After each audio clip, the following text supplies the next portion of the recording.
காலையில் விடிஞ்சா tiffin, night ஆனால் டிஃபன், மதியம் மட்டும் லஞ்சு செஞ்சு முடிச்சுக்கிறோம். அந்த 2 வேளை டிஃபன் நம்ம செஞ்சு முடிக்கிறதுக்குள்ளே படுற பாடு இருக்குது பாருங்கள், பெரிய போராட்டம் தான்.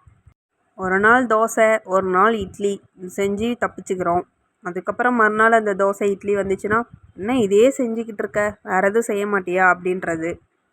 இதில் வேறு அவாய்டு தி கண்ட்ரி ஃபுட் அப்படின்றதுல ஒரு லிஸ்ட் வேறு ஒன்று வச்சுப்பாங்க. அது என்னன்னு பார்த்தீங்கன்னா, ஃபஸ்ட்டில் நிற்கிறது பூரி, பொங்கல், கிச்சடி, ரவா உப்புமா. இதெல்லாம் அவங்களுக்கு பிடிக்காத ஃபுட்டாமா. இதெல்லாம் இல்லாமல் நம்ம என்னத்தை தான் நம்ம ஒப்பேத்துறது சொல்லுங்கள் பார்க்கலாம். 2 வேளை நம்ம டிஃபன் கொடுக்கணும் அப்படின்னா நம்ம வேறு என்ன செய்கிறது? நம்மளுக்கு தெரிஞ்சது இட்லி, தோசை, அப்புறம் சப்பாத்தி, பூரி, பொங்கல், கிச்சடி, உப்புமா. இதுதான் நம்மளுக்கு தெரியும். அதிலே அவங்க அவாய்ட் பண்ணுற லிஸ்ட்டில் எல்லாத்தையும் தூக்கி போட்டாங்கன்னா நம்ம எதை செஞ்சு கொடுக்கறது? அதுதான் பெரிய கொஷின் மார்க்காக இருக்குது.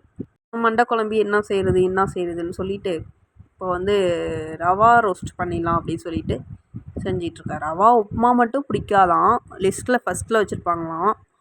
ஆனால் ரவா ரோஸ்ட்டு பண்ணால் மாவு மிச்சம் நம்மளுக்கு கூட இருக்காதான்.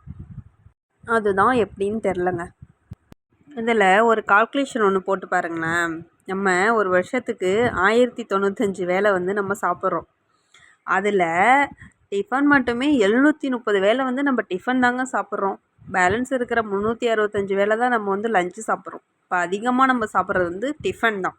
ஆனால் மக்கள் என்ன பண்ணுறாங்க, இதில் அவாய்டு தி ஃபுட்டுன்னு சொல்லி அந்த லிஸ்ட்டில் எல்லாத்தையும் தூக்கி போட்டுடுறாங்க.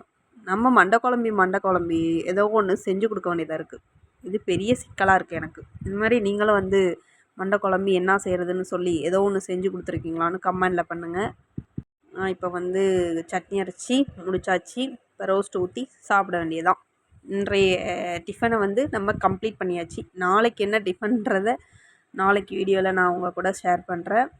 நம்ம பேஜை இன்னும் ஃபாலோ பண்ணாமல் இருந்தீங்கன்னா ஒரு ஃபாலோ பட்டனை தட்டி விட்டுருங்க, ஒரு லைக் ஒன்று போட்டுருங்க. ஓகே ஃப்ரெண்ட்ஸ், பாய்.